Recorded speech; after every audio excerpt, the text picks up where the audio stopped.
All right, rheumatoid arthritis. As opposed to osteoarthritis, arthritis is a progressive autoimmune disorder.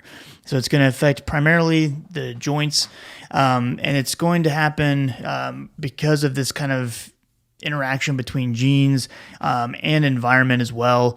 But it eventually leads to like the immune system attacking itself, basically, and causing this synovial inflammation. But it's because of an autoimmune situation, as opposed to just the chronic use and breakdown of the joint function and physiology.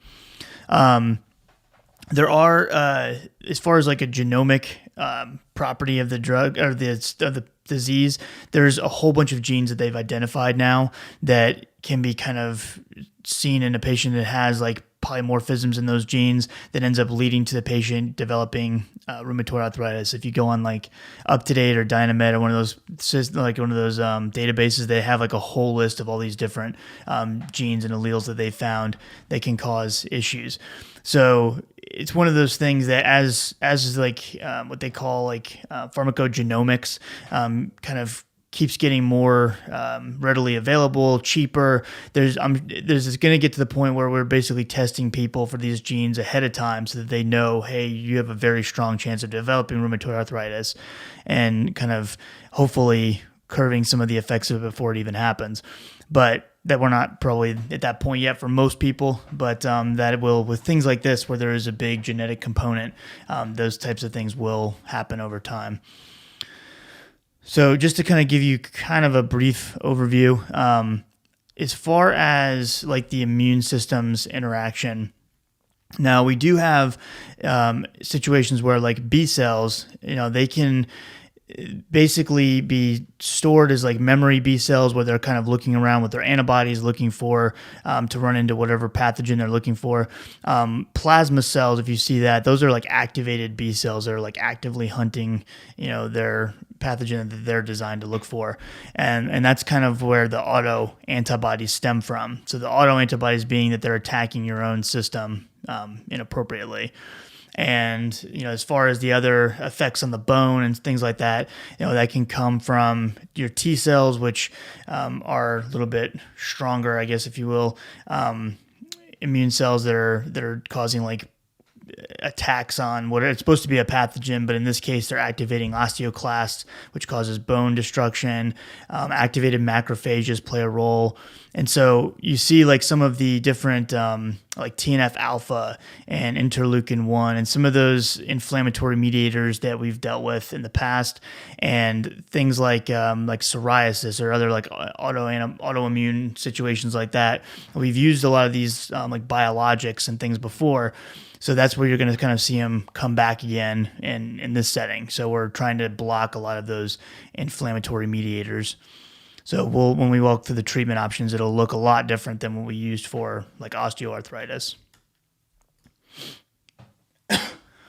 So signs and symptoms, some of them look familiar with osteo, but also some of these are like slightly different or even opposite. So pain and stiffness can happen. The stiffness is in the joints, especially in the morning, and that can happen the same with osteoarthritis, but this takes usually a lot longer to kind of get the joints moving and the pain to start to go away. So remember, like with osteoarthritis, we'd see, like within 30 minutes usually of moving those joints, the synovial fluid starts flowing again and the joints start to go away. This usually can take an hour or two before the hands start to feel a little bit better. And then, a lot of times you'll have like swelling in the affected joints when you have rheumatoid arthritis. There's also usually like a symmetrical distribution, whereas osteoarthritis can start like in one hand and then kind of migrate over until both hands are affected. There's usually like a symmetry to rheumatoid arthritis where they're both being affected kind of similarly at the same time. Prolonged morning stiffness, I already mentioned.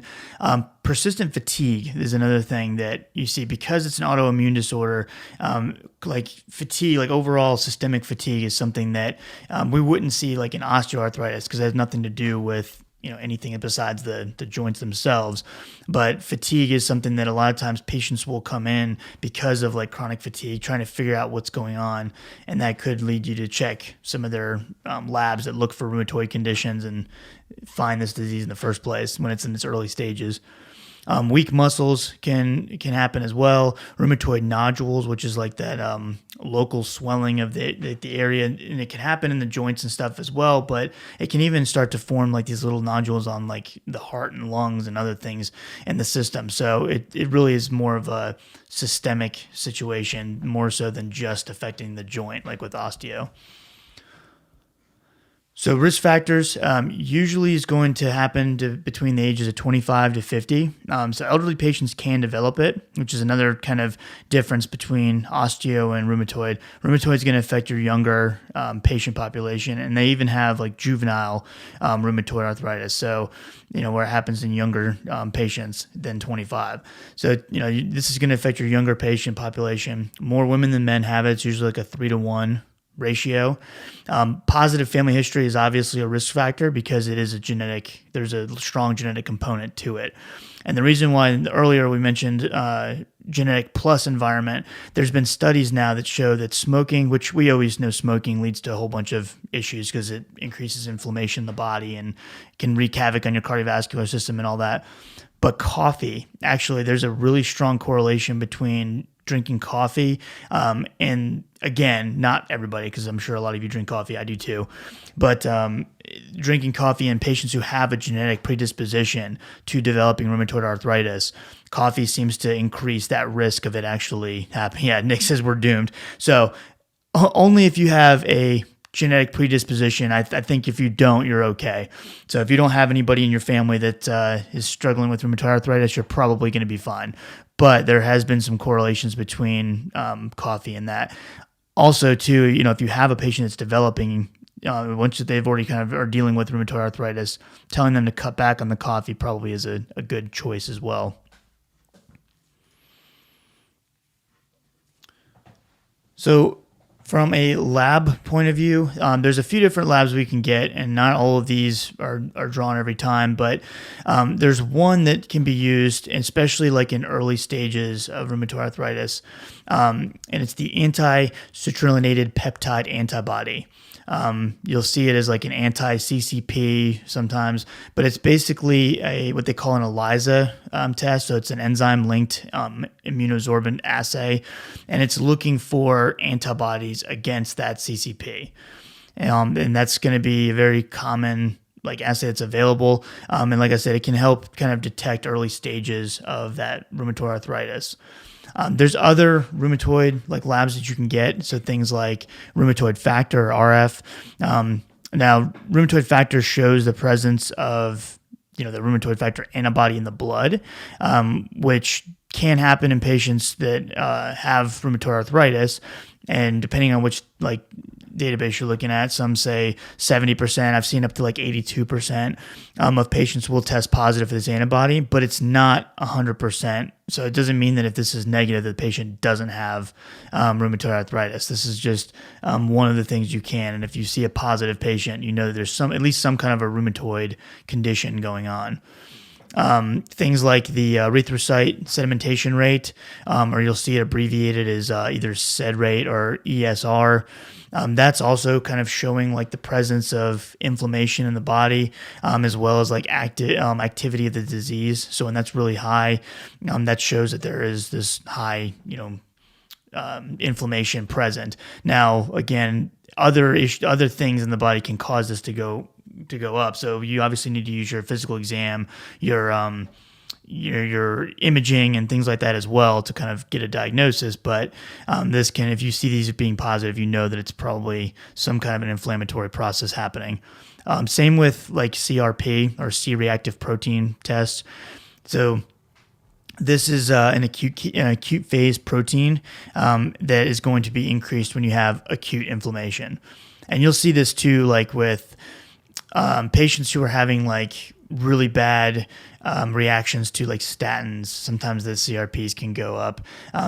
Patients that have rhabdomyolysis, things like that. It's showing this acute inflammation. And this is just something that, again, it's not necessarily definitive of rheumatoid arthritis. It just shows you that there is most likely some kind of inflammatory process going on. So if you're suspecting rheumatoid, it's going to lead you more down that path than it would like osteo. There's other things you can get. Like, remember, if you see like if you're getting like an iron panel back and you see the ferritin being increased, that can potentially show you that there's inflammation in the body. There's other things we can use as well, but these are just some of them that you can use kind of when you're looking at the difference between osteo and rheumatoid or whatever else condition you're looking for. All right, and this is just a table that kind of shows some of the differences between the two, and we've already talked about some of this, but one thing to consider is the onset of when the signs and symptoms kind of start to happen in the first place. So osteoarthritis is something that happens over a period of time. It's, to use a more maniacal term, insidious. But that's, something that it's going to happen over a period of time. It's not going to happen like all abruptly. And then whereas rheumatoid arthritis can happen kind of suddenly, sometimes within weeks or months. It can be gradual, it can be longer than that, but there are patients where then within a few months they have this real bad pain in their joints, and that's usually more indicative of rheumatoid. The duration of stiffness, so remember they call it like gelling after prolonged rest, but like few minutes of duration of stiffness after they start moving again, whereas especially like in the morning and things, whereas rheumatoid arthritis is going to take an hour or even longer, and it's definitely going to like really be an issue like right after rest. So we're first waking up in the morning or something, it's going to be very stiff. Pain, with on motion with prolonged activity, you can start to have the osteoarthritis pain. And then usually it's kind of relieved by rest because you're not using the joints. And then when you start moving them again, they might be stiff, but then they'll start to kind of go away for a little while. The pain will, once that synovial fluid starts to be generated again. However, with rheumatoid, patients can have pain even at rest, and there's patients that have their sleep disturbed because of the condition. Fatigue, remember, usually osteoarthritis doesn't have anything to do with with fatigue or systemic fatigue or anything like that, but in rheumatoid often can be severe, and usually it's like 4 to 5 hours after the patient's getting up. So if they're having like really bad fatigue, like kind of out, obviously you have to look for things like sleep apnea and insomnia and all these different other things, but this is something that can kind of trigger, that maybe you need to check for some kind of a rheumatoid condition going on. Vinny's saying, do you know if viral or bacterial infections trigger the disease? I believe that they can. I don't know the actual statistics behind that, but I believe anytime the body is under any kind of like stress like that you can potentially get like an autoimmune response. We even see that with patients who kind of develop like what looks like type 1 diabetes. So they call it like late onset adult diabetes, and that's where or late onset autoimmune diabetes in adults, and that's where like the patient's under some kind of a stress or infection or whatever, and then their body ends up forming these autoantibodies that attack, in this case, their pancreas.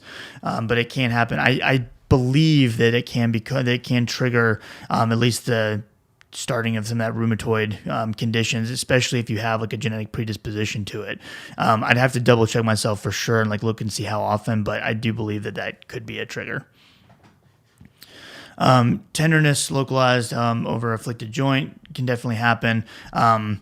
It's in both situations, but the swelling is usually more indicative of the rheumatoid condition. Same with like heat or like redness in the joints. That's usually going to be more rheumatoid, and then enlargement can definitely happen with rheumatoid as well. Whereas usually with osteo, it's more just like a mild enlargement, but it's with very firm consistency. Enlargement's where you start seeing like the joint be like disformed and all kinds of things. That's more going to be a rheumatoid situation. All right, so let's talk about the medications that we use in rheumatoid arthritis. So the DMARDs. These are going to be like our first class that we run into before we get into our fancy biologics and things. So DMARDs, so patients that have symptomatic rheumatoid arthritis are typically started first on disease-modifying anti-rheumatic drugs, so DMARDs. We'll go through a few different, drugs on that list, and some sources, like you'll see, like even when we get into the biologics, some sources I've seen like referred to like all drugs that can be affect or be effective in any kind of like rheumatoid condition as DMARDs. But really, when we say DMARDs, usually we're thinking about only the drugs that we're going to talk about in this section, and the biologics are kind of thought about separately. So just to kind of throw that out there, when I'm talking about DMARDs, I'm talking about just the section that we're about to cover right now.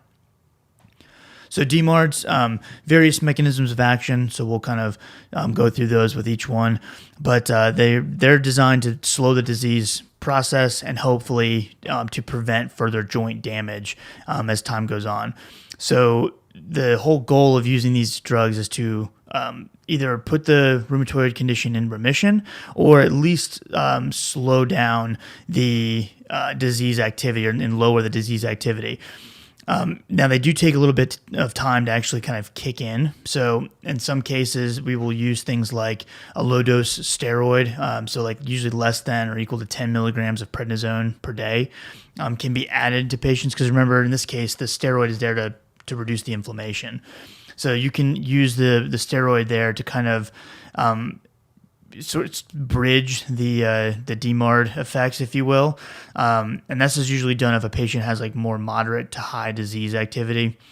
Because it's going to take longer for the DMARD to kind of take effect, we want to get the patient some relief and hopefully keep the joint from having further damage in the short term. Now, as far as how to calculate, like whether it's severe or moderate or mild, there's different like rating scales and all that. I didn't want to go through all that stuff here because it's all like those questionnaires and basically just rating systems that are pretty easy to kind of follow. And there's a few different ones. So I will save that on like a test question or whatever. I'll give you that the patient has like moderate to high or mild. But in the case of moderate to high, consider using some kind of a bridging therapy, usually with prednisone. And then when we're using prednisone, we want to use the lowest effective dose possible, and then also for the shortest time possible. Because remember, prednisone obviously is going to have systemic absorption when you're taking it orally, and that's when we worry about all kinds of different systemic problems going on. Patients with diabetes, we got to worry about their blood sugar going out of control. It can really affect a lot of things negatively. So we want to limit the person's exposure to prednisone and use the lowest dose. NSAIDs are also an option. However, like when you look at them like in studies and whatnot, they're a lot weaker compared to steroids in this case. So they are something you could potentially use for bridging, but in a patient let's say who can't take steroids, but know that they're not going to be nearly as effective. So just to kind of be aware of that going into the treatment. So the first one and the most common one we try to use for rheumatoid arthritis is our friend methotrexate. So we've already talked about this in multiple different conditions. Remember, methotrexate is a folate anti-metabolite that's going to inhibit DNA synthesis, repair, cellular replication, and it's going to inhibit that enzyme dihydrofolate reductase. So one of the things we have to worry about obviously is the amount of folate in our system can potentially go down when we are on a methotrexate dose. Now, when you're treating rheumatoid arthritis, they are using either oral, subcutaneous, or IM injections of methotrexate, and they're dosed once weekly. And that's super important to kind of be aware of because there have been cases of like methotrexate, like toxicity and things, because the directions were sent to the pharmacy incorrectly and the pharmacist didn't catch it or didn't question it. And patients have gotten like high doses every day instead of once weekly, and it became a big issue. So in rheumatoid arthritis specifically, think once weekly dosing. It can be doses of 7.5 to 20 milligrams up to 30 milligrams, depending on which source you're looking at. And there are patients who get prescribed higher doses kind of off-label. That does happen as well, but that's usually coming from a rheumatologist, a specialist in that case. Methotrexate, black box warning, so lots of things to kind of keep in mind. The two big ones are hepatotoxicity and myelosuppression. Mucositis is also an issue as well, but usually when we're thinking methotrexate, the first thing we think about is like liver toxicity. It's also a pregnancy category X. And so if a patient is wanting to become pregnant, or even male patients, you need to not be trying to conceive while you're on methotrexate.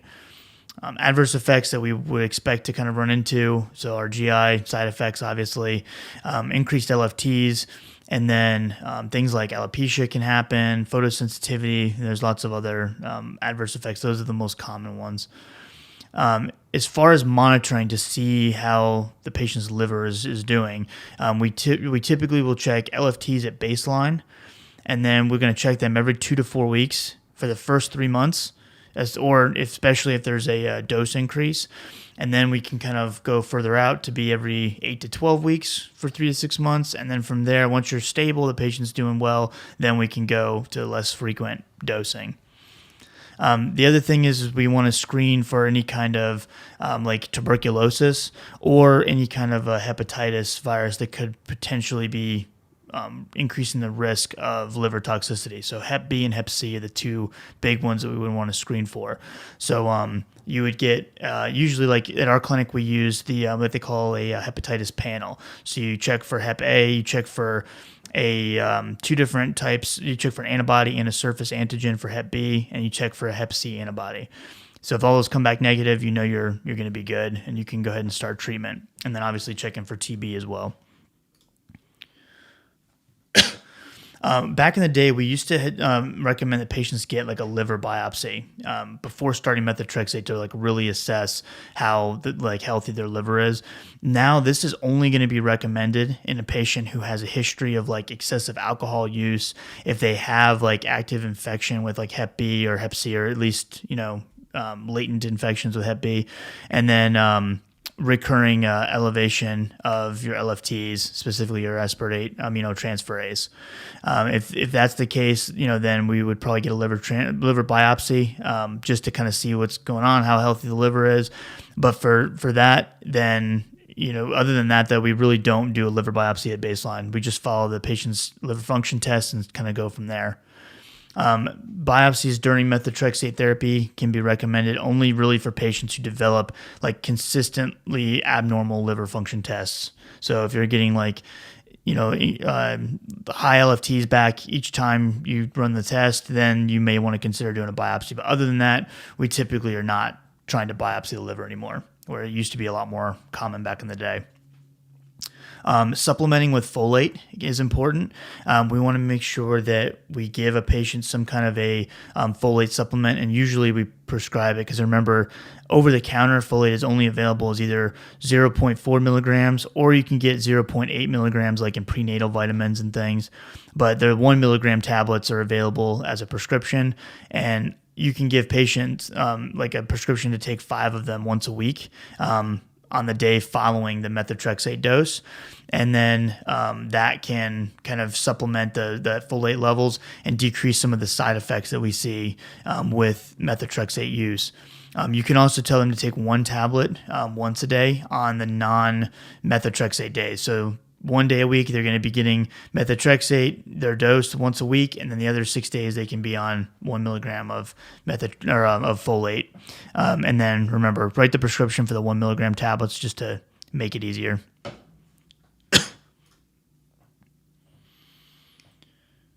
All right. Leflunomide. This one's going to work a little bit differently.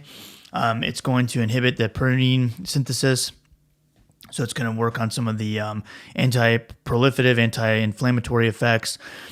This also has a black box warning of hepatotoxicity, but the big one with this one as well is the embryo-fetal toxicity. So methotrexate is category X if you're going by the old pregnancy categories, but this one is something that really you need to have a patient that, and if it's a female patient, is ensuring that one, she's getting a negative pregnancy test prior, and then she's using two forms of birth control during treatment. Now, this is the hard part. If pregnancy is desired, then you have to stop treatment and either wait 2 years after stopping, or you have to use what they call an accelerated drug elimination procedure, which we will talk about on the next slide. But it stays in the system for a very long time. So that's the thing to remember. So even if a patient is completely off the drug, unless they've done that accelerated drug elimination, then they need to wait 2 years after discontinuing before they try to conceive. If the patient has like a pre-existing liver disease, so like, again, excessive alcohol use or non-alcoholic fatty liver disease, hepatitis, things like that, we don't want to use. And then if the patient's ALTs are equal to or greater than 2 times the upper limit of normal, then we don't want to use this either. And then LFTs, they're a little bit easier for monitoring. You just do it monthly for this first 6 months, and then you get more relaxed about it after that. So same thing with the methotrexate. You're still monitoring those LFTs because of the hepatotoxicity risk. Adverse effects, and really the more severe ones to worry about, there can be infection risk. Stevens-Johnson syndrome can happen, peripheral neuropathy. It can cause hypertension. So a lot of things to kind of be aware of and monitor with this drug.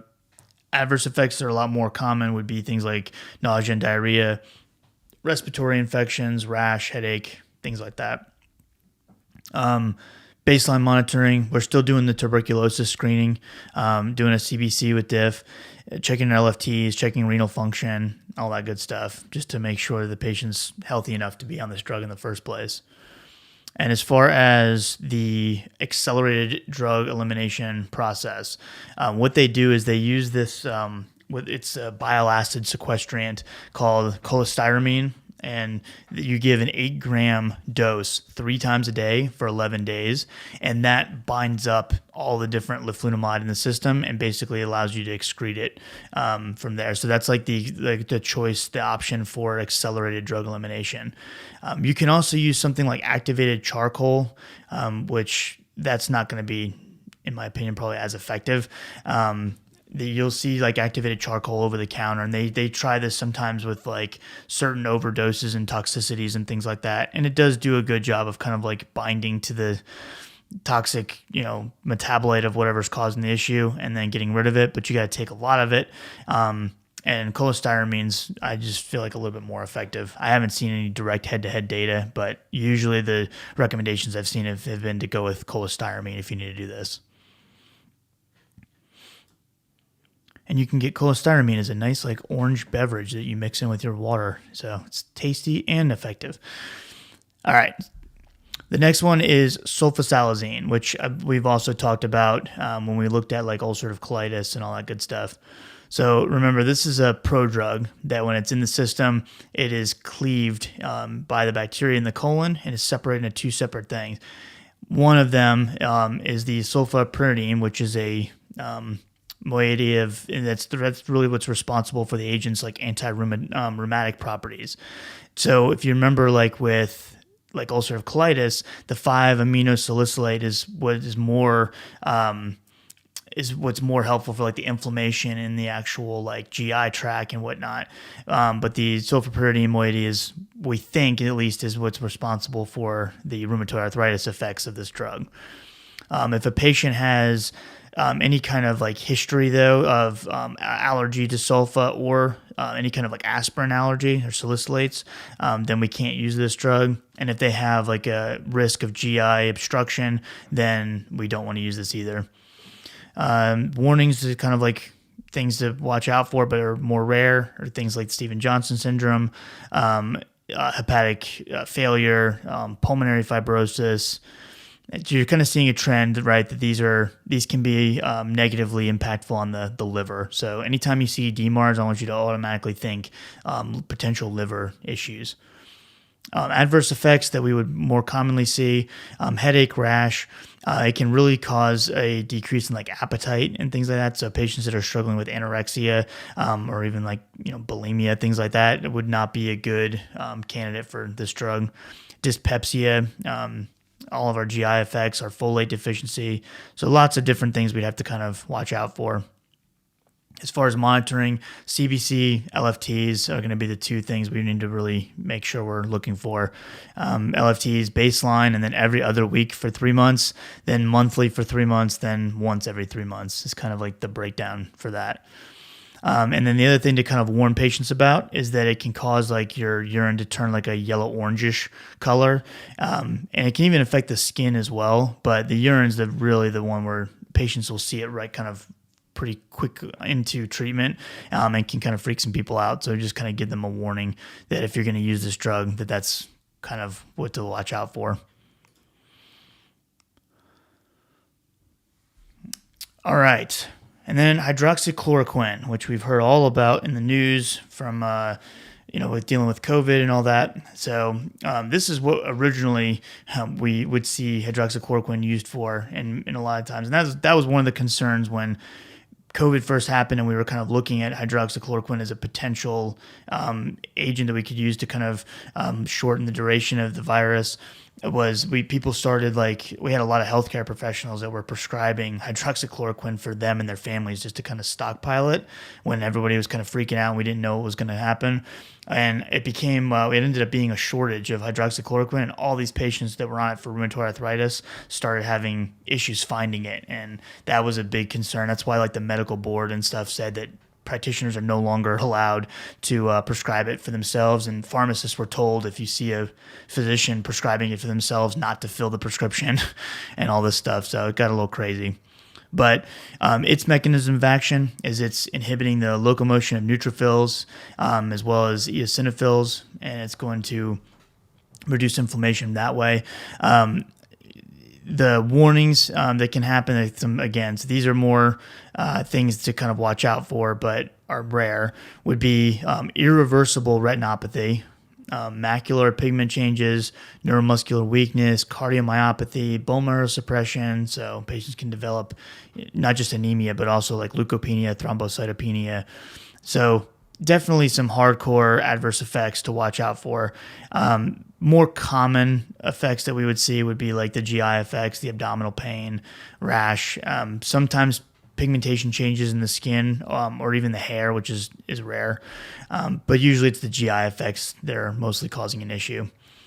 As far as monitoring the CBCs and LFTs at baseline and then periodically, so a little bit less monitoring from that angle is with hydroxychloroquine compared to some of the other ones. The one big one, though, to consider, though, is the irreversible retinal damage and the screening for that. So if you have a patient who is at risk for developing this retinal damage, so if a patient's low body weight, if they have renal or hepatic impairment, then they should be getting an eye exam annually while they're on the treatment. If a patient does not have any of those risk factors, though, you're not worried about them developing retinal damage, then get the eye exam done for the first time within 5 years of starting the hydroxychloroquine, and then you can go annually after that. So they can be on it for a while before you get that first eye exam if they don't have any risk factors, because it's going to be a lot more rare.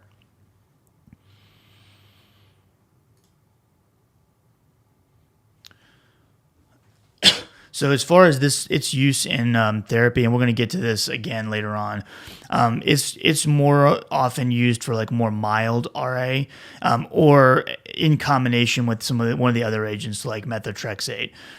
So the reason for that, and it's the reason why we don't usually use this by itself, is because the onset of action, as far as like the relief that you get from the hydroxychloroquine, may take up to like 6 weeks to actually see any kind of benefit. And it takes really about 6 months of being on the therapy to actually say it was a therapeutic failure. So the patient has to be on it for 6 months without a response to consider it a failure and try something different. So this agent, because it takes so long to kind of kick in, that's why we typically use the other agents. Of all the ones we mentioned, methotrexate is by far the one that's most preferred. And then the other ones are usually used as add-ons, or in the case of a patient, if they can't be on methotrexate for whatever reason, then you use one of these other ones. But hydroxychloroquine is almost always going to be an add-on as opposed to using it as monotherapy, unless you have a patient who is not a candidate for being on one of the other biologics, and all the other DMARDs are just at risk, too high risk, then you could potentially start hydroxychloroquine. But just know that you only would want to use this in mild rheumatoid arthritis because it takes so long to work. But the main advantage, like I said, hydroxychloroquine has the lack of myelosuppressive, hepatic, and renal toxicities. So it is a lot safer than the other ones, but it takes a long time to start working, is the moral of that story. Any questions about the DMARDs?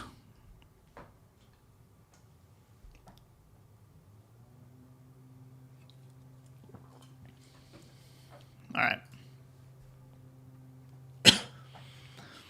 So our biologics are kind of broken into two groups. We have our anti-TNF alpha biologics, and then we'll talk about those first. And then we have like our non-TNF alpha biologics.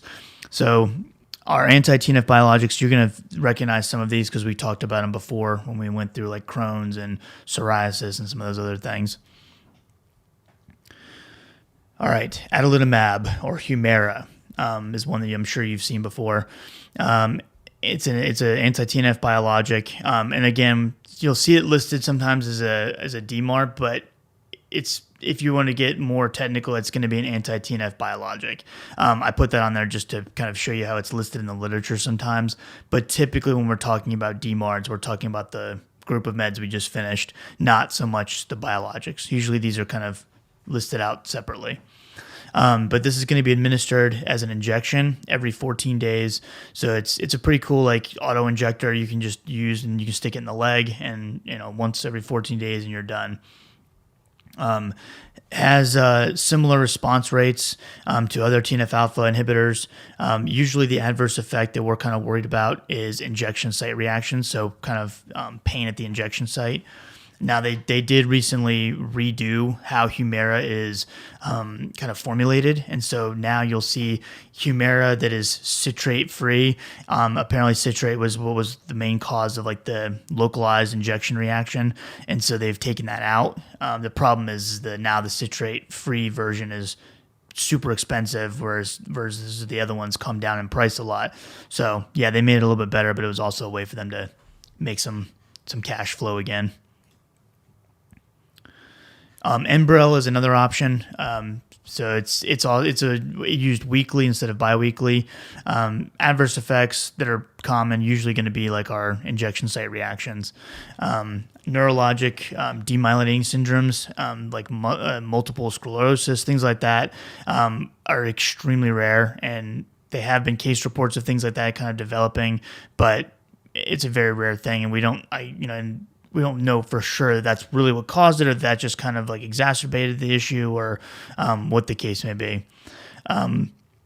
Clinical trials have shown that it slows disease progression to a greater degree than oral methotrexate therapy, and that's going to be kind of the story with all these, that are going to be a little bit more effective than the DMARDs. They're just a little bit more risk as far as like infections and things like that. We'll talk about them as a whole as far as adverse effects at the end, but this is know that they are considered to be more effective. There's also becoming a lot more biosimilars available. So biologic agents can have what they call biosimilars. I think we've talked about this before, but it's like a loophole in like the patent program because it's a biologic agent versus a synthetic agent. And so if you're ever wondering like if a drug can be like substituted, and this is usually more so on the pharmacy end of things, but if you're writing a prescription and you want to pick one of the newer drugs, or the newer biosimilars rather, do make sure that it's interchangeable with the original like Enbrel. So the CDC has something called I'm sorry, not the CDC. The FDA has something called the Purple Book, and it's online, and you can go and look up like Enbrel, and it'll show you which versions are considered to be interchangeable or not interchangeable. So just kind of put that in there just so you're aware of it. All right, infliximab is the IV version of TNF alpha that we have available, and this is done it's done at 0, 2, and 6 weeks. And then after that, after you get that initial course, then you go every 8 weeks, but you have to get an IV infusion of this, so it's a little bit less convenient. But it's something that, is effective and can be a pretty strong agent that's used. Sometimes you can get this formation of what they call an antibody response. Because it's like a foreign protein, and so they do recommend giving oral methotrexate at the same time for as long as the patient's kind of continuing this infliximab IV treatment. And as we see when we get to the end of these, usually methotrexate is kind of continued even with these TNF alphas, with any of them, not just this one. But you get a better response when you add methotrexate to really any of these, which we'll talk about in a second. Loss of response may be seen in patients with RA who have a good initial response, and they maybe need increased doses or shorter intervals between to kind of maintain the response that they saw initially. So if you have a patient that's getting like a good response right off the bat, know that they may start to wean as time goes on. You may need to increase their dose or shorten up that, instead of every 8 weeks, move it to like 6 weeks or something like that. To just kind of be aware. Don't just see their good response initially and think, okay, perfect, this person's going to be a great candidate for this drug. Acute infusion reaction symptoms, so patients can get fever, chills, pruritus, rash. All those can happen within an hour or two after giving the drug. And so what they typically do will give kind of like a cocktail of Tylenol, diphenhydramine or Benadryl, and then some kind of a steroid, and kind of have the patient take those before they actually get the infusion to hopefully stop that infusion reaction after. And I listed some of the biosimilars that are available. There's others now. There's been several that have been approved at this point. But just to kind of list a couple of them. And here's some other ones that I won't go too far in, but these are also, so Simponi is an IV injection. Cimzia is a sub-Q injection, so either of those are okay to use as well. So I figured I'd make sure I put them in here, but those are also used in rheumatoid arthritis. Those are both TNF alpha inhibitors as well. All right, so things to kind of consider, and this goes for all of the different TNF alphas that we just talked about. So things to consider, warnings, black box warnings on all of these. Serious infections, some of which can be fatal. So that's the big thing is, yes, they are more effective than things like the DMARDs. However, the risk of the patients developing serious infections is there and is a real risk. So you need to have that conversation with patients, because patients have died from using these drugs, and it lowers the immune system to the point where they get these infections and can pass away. Other warnings and reasons why we have to use these with a little bit more caution than like the DMARDs. You can get demyelinating disease. You can get, patients can develop seizures. You can have hepatitis B reactivation. Patients can actually develop heart failure. There's hepatotoxicity. And so the big thing to remember is you never use this with other biologics. Now, remember, DMARDs that we talked about were the initial 4 medications. Biologics is what they're talking about. So you would never use like Humira and Enbrel or one of the other non-TNF alpha biologics that we're about to talk about. You would never use those together. But you can use methotrexate and like a TNF alpha inhibitor together. Those are fine. And then the other thing is you don't want to give a live vaccine. So if a patient needs a live vaccine, give it before the patient starts therapy, because once the patient's been on therapy, you need to avoid giving live vaccines. This isn't as big of a deal anymore, because it used to be shingles was the big one, and shingles vaccine used to be live, but now they have a newer version that's a killed vaccine, and so that wouldn't be the same issue here. But just remember, if the patient does need a live vaccine like MMR or varicella or something like that, they need to get it before they start treatment. TB tests are required, and then you also want to screen CBC, LFTs, and then also for hepatitis B, just to make sure that the patient doesn't have like that reactivation, because if they have dormant hep B in their system, they may get a hep B flare during treatment. And all of these are typically used as add-on therapies to a patient who's on methotrexate. So patients start on methotrexate, and then if it's not working, then you can go ahead and add on this. Or if the patient presents for the first time with severe rheumatoid arthritis and they've never been on treatment, but it is classified as severe, you can go ahead and start methotrexate plus this right off the bat and have the patient on that. Any questions about TNF alpha inhibitors? Hopefully that's some of those are a review for you. All right, let's talk about non-TNF alpha biologics.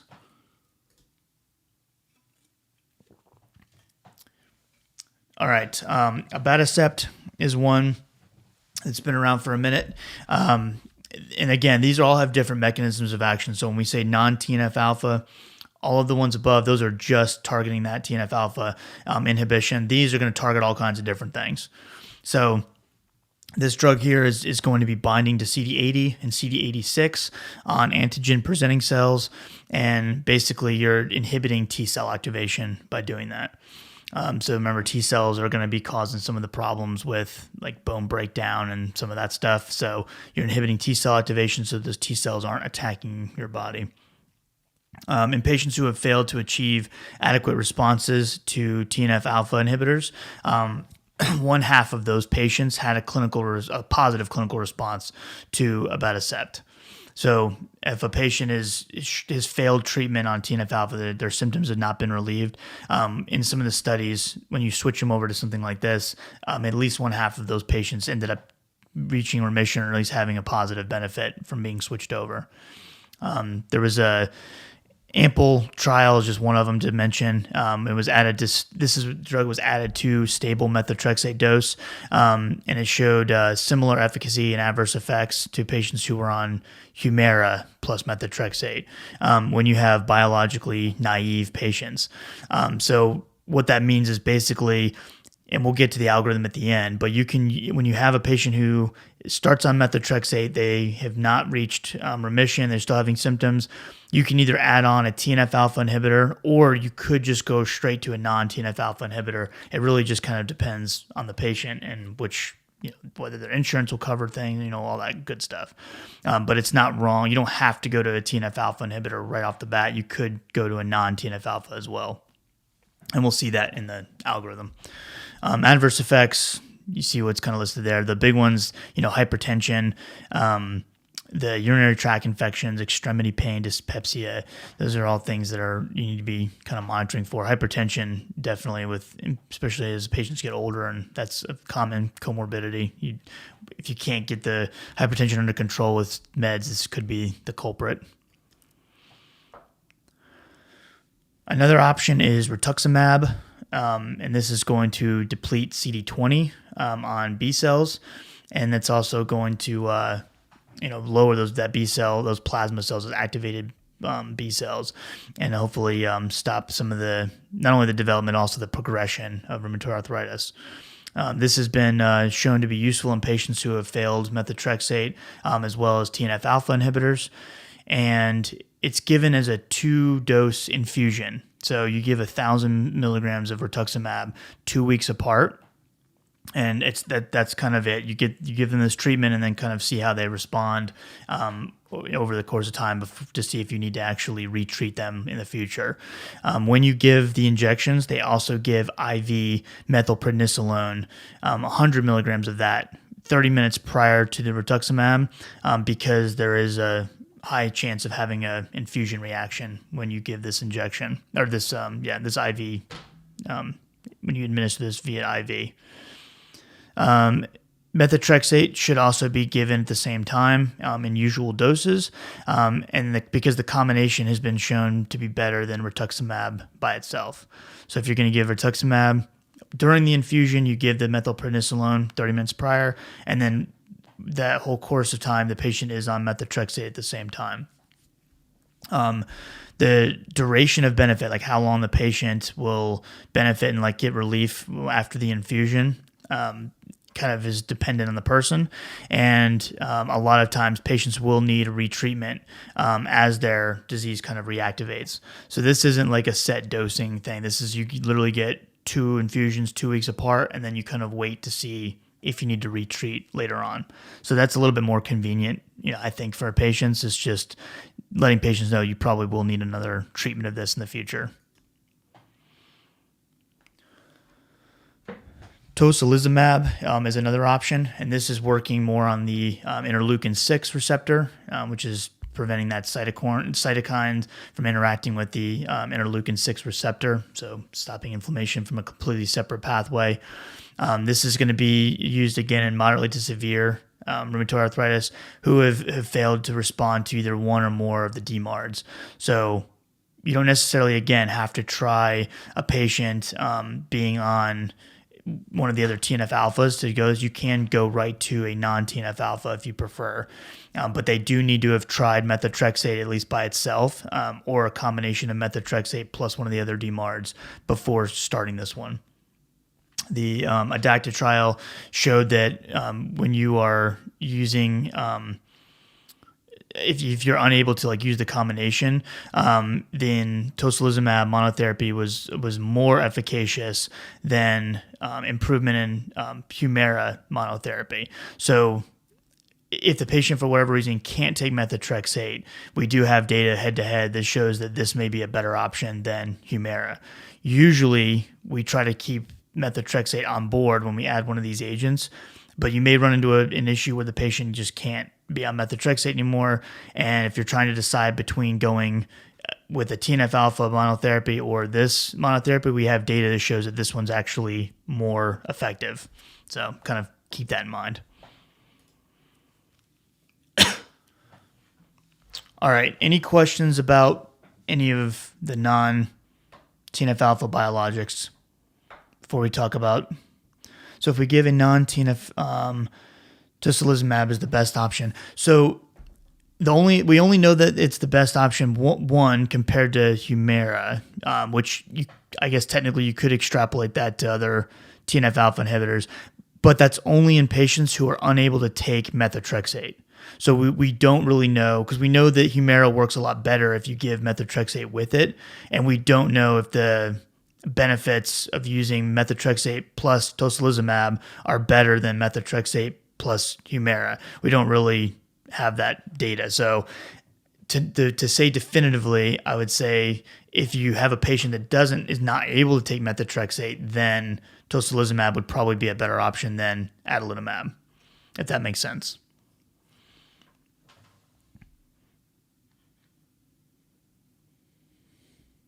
Maybe. Okay. All right. We only have 2 drugs on this list, but the Janus kinase inhibitors. Our first one is the one that we actually have included in the guidelines and whatnot. So Xeljanz. You may have seen the commercials for this one and whatnot. You don't see it. I feel like you don't see this one as often anymore, and it's not as effective as a lot of the other biologics, but because the guidelines mention it, I want to make sure we at least discuss it. So this is going to inhibit the Janus kinase enzymes, which are there to stimulate immune cell function. Black box warning wise, same kind of thing where you have an increased risk of infections. That could be tuberculosis, it could be fungal infections, viral, bacterial, all that good stuff. And it has a potential increased risk of lymphomas as well. So a lot of risks going on with old Xeljanz, so we got to be careful of that. The warnings to kind of keep in mind, again, these are not common, but still something you need to be aware of because it could happen. GI proliferation, which is definitely not what you want. Increased LFTs, which we kind of expect with a lot of these agents. And then it has never been studied in patients with a baseline creatinine clearance of less than 40 mils per minute. So we don't really know if it's safe in those patients or not. Same thing with live vaccines. If you need to give a live vaccine, you need to give that before you start treatment, because you can't give it during treatment, or it can lead to increased risk of developing the infection. Adverse effects, respiratory tract infections, urinary tract infections, GI issues, hypertension, increased lipids. So definitely some things to kind of be aware of. And the hypertension, increased lipids, especially as patients get older, we know that that's obviously a bigger issue to be concerned about. So monitoring wise, we're checking CBC and we're also checking lipids on this drug. So that's kind of the one big difference between this and a lot of the others is the lipid panels. So we're getting lipids at 4 to 8 weeks after starting, or you get them at baseline, 4 to 8 weeks after starting, and then every 3 months. LFTs are also monitoring at baseline, and then just kind of periodically. They don't give a defined like reference of how often you should check them. Patients of Asian descent have a higher increased frequency of adverse effects, so be aware kind of that. Patients, it's just an oral tablet for Xeljanz that you can take twice a day. There's also a once daily version that's available that's an XR version, it's 11 milligrams. And as far as switching, if you have a patient that is switching from the 5 milligrams twice a day to the extended release version, you just finish up the second dose of the 5 milligrams, and that the day you're stopping, and then the next day you just start the XR the following day, and then go from there once a day. You're not supposed to use it with CYP3A4 inducers, especially strong ones. And then if you have a patient that is on like a 3A4 inhibitor, like itraconazole or one of those medications, then you only give 5 milligrams once a day instead of twice a day, because the medication will stick around a lot longer than it's supposed to. It is a tablet that you could just pick up at a local pharmacy. However, it's super expensive, and it's around, I haven't checked the price recently, but last time I checked it was like $5,000 for a 1 month supply. So a steal on any budget.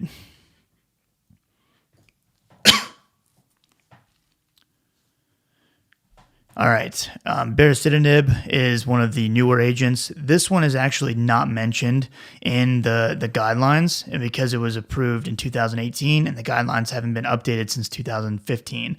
So when we look through the algorithm, this drug won't be mentioned, but I kind of lump it into the same when you see the Janus kinase inhibitors, so the JAK inhibitors, like Xeljanz is the one that they always mention. So I kind of lump that in with Xeljanz in this particular case, just because we don't have the definitive data showing if it's better and all that. We'll have to see when the guidelines get updated what they say. It's used in patients who have had an inadequate response to at least one TNF alpha inhibitor. So it's something that, if a patient's failed TNF alpha biologic therapy, then you can potentially consider this one. And then it can be used alone or in combination with methotrexate or other non-biologic DMARDs. So in combination with methotrexate or hydroxychloroquine or one of those, but none of the TNF alphas or the non-TNF alpha biologics. You can't use any of that. And you also have to make sure the patient is not on any kind of immunosuppressive agents like azathioprine or cyclosporin. Those are kind of used in some cases with rheumatoid arthritis as well, kind of off-label.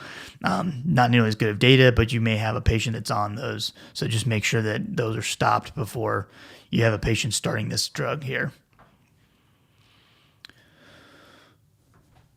All right, so putting it all together, since we have a lot of drug classes we just covered.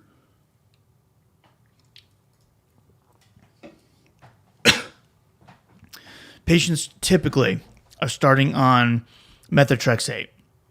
Now, if you have a patient that is, let's say, uninsured, so a lot of the patients I work with run into this. Now, we have ways of getting things like Humira very cheap. But if we were stuck, let's say you're at a free clinic, you're working, and obviously the biologics, TNF alpha biologics, any of those are not going to be good options because they're so expensive. There have been studies that shown triple therapy where they take methotrexate, sulfasalazine, and hydroxychloroquine, triple therapy, and they've combined it or compared it rather to Enbrel versus plus methotrexate, and they showed that there was a non-inferior clinical benefit, so no difference basically in the clinical outcomes. So because of this style, there's also another trial that showed the triple therapy again versus infliximab versus methotrexate. And initially at the first year mark, the infliximab methotrexate had a little bit higher benefit from a statistical standpoint. By year 2, there was no clinical difference in outcomes. They're in remission of rheumatoid arthritis. So the reason I bring that up is because if you have a patient who cost is very much an issue, then you can use triple therapy. Dual therapy is one thing, but we actually have data with triple therapy showing that it is just as effective as a TNF alpha inhibitor plus methotrexate. So I just want you to kind of keep that in mind. It's not, a lot of times we think of our newer biologic agents being way more effective. In this case, when you have triple therapy, you can a lot of times get the same clinical benefit. So keep that in mind for patients who cost is the major issue. There's also been other indirect comparisons, and you've had patients that are receiving Enbrel or Humira or golimumab, and they have statistically significant lower rates of withdrawal due to adverse effects when you compare it to infliximab. So a lot of times infliximab is considered to be a little bit stronger than some of the other TNF alpha inhibitors. However, it does have a higher adverse effect profile when you look at this meta-analysis. Now, is that always the case with every single patient? Not necessarily, and they're indirect comparisons, so you can't definitively say that for sure. But that does seem to be something to kind of consider.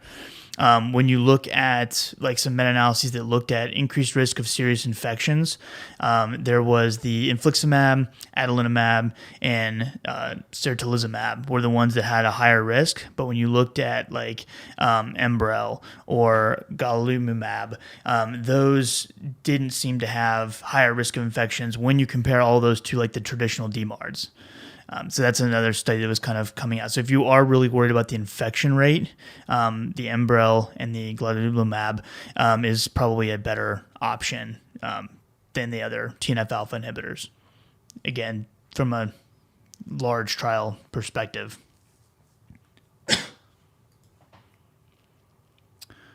All right, so this is from starting therapy. You have a patient that's presenting with moderate to high disease activity. They've never been on, they're on methotrexate primarily, first line. That's always what we try to start with if possible. We can use any of the following therapies kind of as add-ons.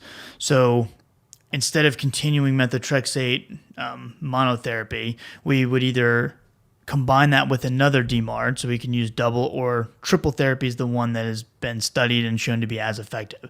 So methotrexate, sulfasalazine, hydroxychloroquine is the triple therapy that keeps showing up in the trials. And then we also can do methotrexate plus either TNF alpha inhibitor, non-TNF alpha biologic, or the Xeljanz. And remember that JAK inhibitor, those two drugs are kind of combined, but the Xeljanz is the one that was approved when the guidelines were written. So they only talk about that one. Now, in my opinion, I would say the first two options are probably better as far as a TNF alpha or a non-TNF alpha. And we'll kind of see that as we go through here. But you can technically use any four of those options where you use combo or any of the biologic agents available. So if you have a patient who, let's say that right off the bat, they were started on a TNF alpha inhibitor, monotherapy. So, they were not on methotrexate for whatever reason, the rheumatologist or whoever, primary care, whoever started them, put them directly on a TNF alpha. And so the patient comes to you for the first time, they're on Humira. Disease is not controlled, so you can add in either one or two DMARDs, so adding in methotrexate basically, or you could consider switching the biologic agent, and the guidelines recommending at that point to switch over to a non-biologic instead of a TNF alpha, or a non-TNF alpha biologic instead of a TNF alpha inhibitor, like another one. So instead of switching from Humira to Enbrel, they want you to switch to one of the non-biologics. And they say that the non-TNF alpha inhibitors are preferred over that Xeljanz. So Xeljanz, I always think of being last line if a patient can't be on a non-TNF alpha inhibitor.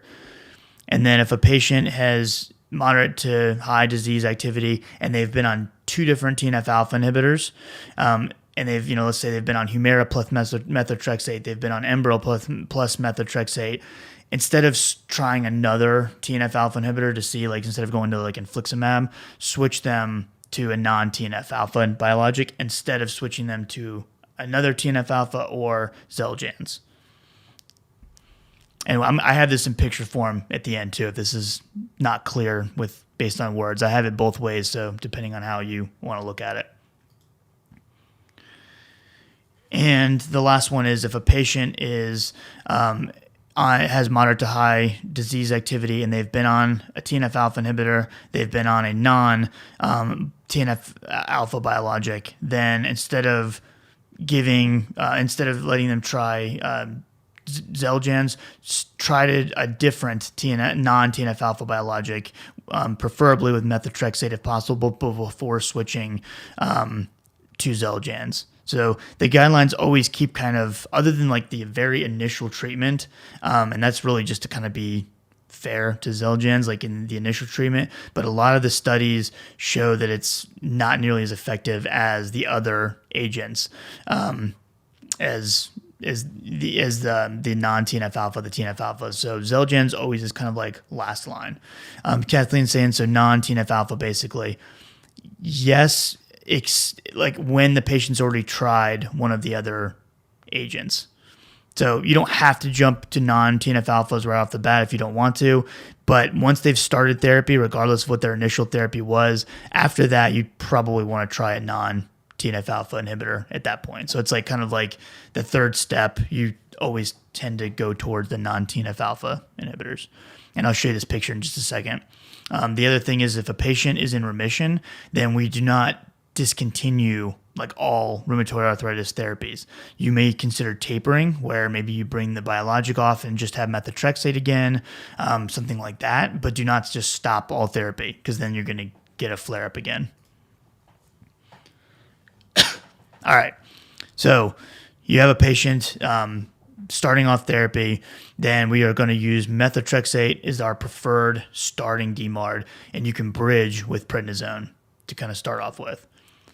Then from there, just like we said, you can use combination DMARDs like triple therapy. We can use a TNF alpha inhibitor plus methotrexate. We can use a non-TNF alpha biologic plus methotrexate, or we can use Xeljanz plus methotrexate. Any of those options are okay. And now the guidelines from this point then kind of push Xeljanz to the back of the bus from there. So if you have a single failure with a non-TNF alpha therapy, you can either go to a non-biologic or a non-TNF alpha, or you could try one other TNF alpha at that point. But after 2 of those TNF alphas in a row, you definitely want to go to non-TNF alpha biologic, because again, the non-TNF alphas are all working on different pathways. So whereas the TNF alphas obviously are only working on that one pathway. And then if you start off with a non-TNF alpha biologic, then if you're going to try something different, you want to try another one that is non-TNF alpha plus methotrexate. And then if that's still not working, you could consider doing switching to a TNF alpha inhibitor if they've never had one in the past, or Xeljanz plus or minus methotrexate at that point. But we typically are saving that Xeljanz for like our last option if we've already exhausted our other options. Does that make sense?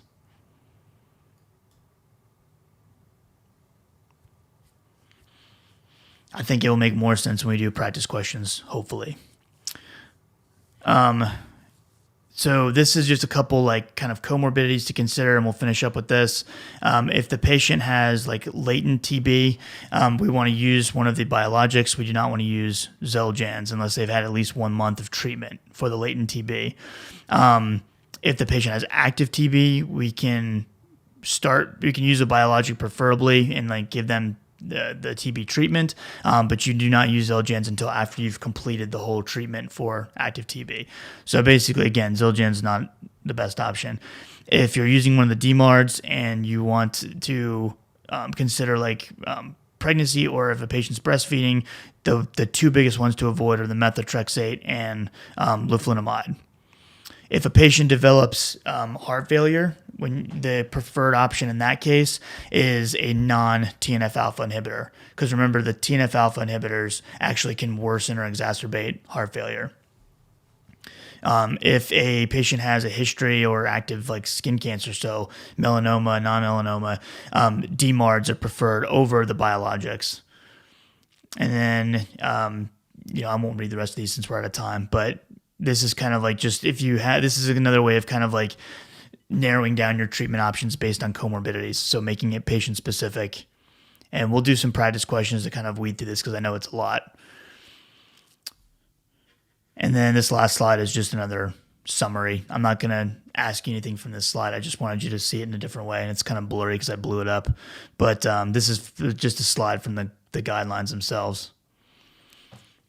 Does anybody have any questions?